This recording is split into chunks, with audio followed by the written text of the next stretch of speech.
Hi welcome back to my channel. ఈరోజు మేము చేయబోతున్నది చిన్నది షార్ట్ లాగా వీడియో చేస్తానన్నమాట. తిల్లి ఫ్రై చేస్తున్నాను.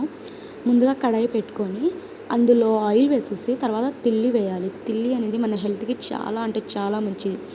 తర్వాత అందులో ఏమో కొంచెం పసుపు, కొంచెం సాల్ట్ వేసేసి కొంచెం ఫ్రై చేసుకోవాలి. అండ్ ఫ్రై చేసుకుని ఒక 5 minutes పెట్టాలి. అలా పెట్టాలి. అది పెట్టి మంచిగా మళ్ళీ ఫ్రై చేసుకోవాలి. అంటే ఎంత హెల్త్కి చాలా అంటే చాలా మంచిది. తిల్లి హిమోగ్లోబిన్ పెంచుతుందన్నమాట.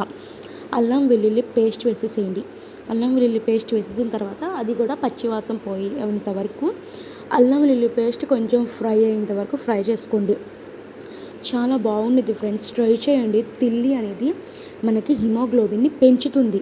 తర్వాత లాస్ట్లో వచ్చేసి కారం వేసేయండి. కారం వేసేసిన తర్వాత చక్కగా అన్నంలో వేడి వేడి రైస్లో తింటే